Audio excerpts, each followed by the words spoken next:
Exam যদি তোমাদের খারাপ হয়, মনে করো অনেকে আছে না, ক্লাসে পড়লাম, মুখস্থ করলাম, টিচার কাছে পড়লাম, কিন্তু এক্সাম খারাপ হয়, এটা হচ্ছে কার দোষ? তোমরা বলো আগে, কার দোষ এটা? নিজের দোষ না টিচারের দোষ? নিজে কি করে? আমি তো আগে এক্সাম দিইনি, চেষ্টা কার আসবে? আমার পয়েন্ট অফ ভিউ তোমার সবার আগে কার দোষ থাকে? স্টুডেন্ট। কার দোষ? স্টুডেন্ট। কেন? সারা বছর পড়াশোনা নেই, সারা বছর পড়বে না, মোবাইল ইউজ করবে, ঠিক আছে, প্রাইভেট পড়া দেবে না, কিচ্ছু না, টোটো কোম্পানি মারবে, এখান থেকে এখানে ঘোরাঘুরি, আড্ডা বড়মি সব, রাত্রে 9টার মধ্যে থাকে ঘোরাঘুরি, এক্সামের আগের দিন, নর্মাল এক্সামের আগের দিন ঘুরে। সবচেয়ে প্রথম কার দোষ থাকে? স্টুডেন্ট। এটাকে একদম বোল্ড করে রাখা দরকার। তোমরা স্টুডেন্ট নিজে পড়বে না, টিচার কি দোষ? আমি কি গিয়ে কি এক্সাম দিছি নাকি? সেকেন্ড কার দোষ দেখি, তোমরা বলতে দেখি কার দোষ? সেকেন্ড কার দোষ? বোর্ড। শিওর? ঠিক আছে। সেকেন্ড দোষ হচ্ছে আমাদের বোর্ডের। কেন ভাই? দেখ বোর্ড, তুই দেখ এত হার্ড কোয়েশ্চেন কেন করিস? এত হার্ড কোয়েশ্চেন করে ভাই বোর্ড থেকে, টিচারে আনসার জানে না। আর কি বলবো, টিচারে আনসার জানে না এমন কোয়েশ্চেন করে বোর্ড থেকে। ভাই তুই যে কোয়েশ্চেন করবি তুই নিজে পারিস টিচারকে বলতে একবার, তো নিজে জানিস না কি হতে। আমি যে বোর্ডকে কি বলবো, মানে আমি মুখে দিয়ে আসছে না, এসে গালিয়া মানে আমার মুখ দিকে আসে, কি বলবো বলার কথা নেই।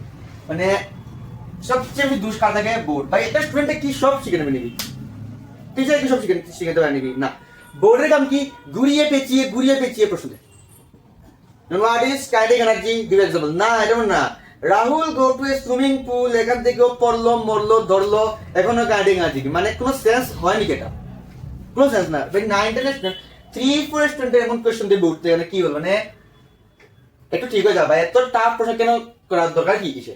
সবচেয়ে বেশি দূর থাকে বোর্ডের। আমার বোর্ডের প্রচন্ড রাগ দেবে, মানে এই হালার ভাই বোর্ড নিজে তো কিছু পারবে না, নিজের লাইফে কি ঠিক নাই, কিন্তু স্টুডেন্টের লাইফ নষ্ট করতে একদম বিজি, এত হার্ড কোয়েশ্চেন বানায়।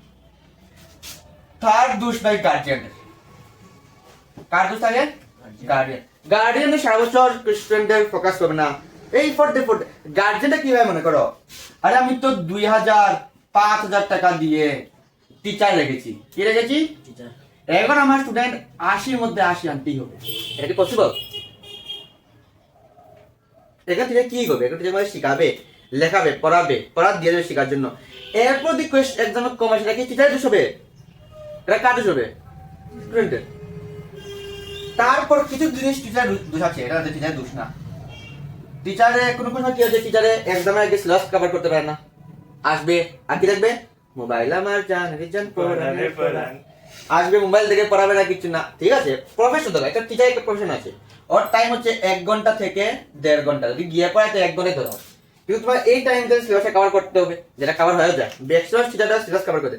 তারপর যদি একটা স্টুডেন্টের একজনের খারাপ আসে, এই সব কিছুর জন্য মানুষের কাছ থেকে কোনটা দোষ দেয়? টিচার ভালো না, কে ভালো না?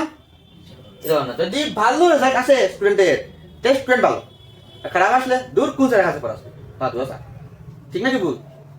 একবার দেখে স্টুডেন্ট তো ঠিক মতন পড়া দেয় না, এটা কেউ দেয় না। এইটা মানে কি বলবো, জালি দুশ্মন, নাগিন বা নাগ, এটাই হোক, এত হার্ড প্রশ্ন বানায়, টিচারে পায় না প্রশ্ন বানাতে। তে ভাই তুই কেন এরকম করিস? এত টাফ প্রশ্ন বানানো কি দরকার? তারপর আসলে গার্জেনের দোষ আছে, তারপর দোষ থাকে না, জান না, কিন্তু ওভারঅল সব শেষ করে আসবে কার দোষ? টিচারের দোষ।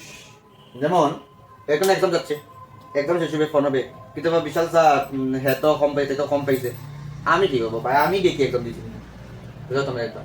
হ্যাঁ আমি এক্সাম দিলে অথবা 80-র মধ্যে 75-76 আসতে পারে, কারণ নিজে পড়া আছে, আমার তো এগুলো পড়া আছে।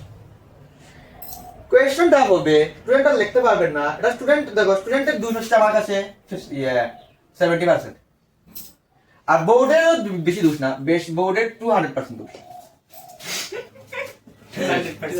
গার্জেনটা হচ্ছে 30% দোষ, টিচার দোষ তা নাই, টিচারও আছে 40% দোষ ধরো, কিন্তু ওভারঅল সব মিলে সব দোষ টিচারের, 1000% দোষ কার? টিচারের। এটা ঠিক না, এটা টিচার কি আর করবে?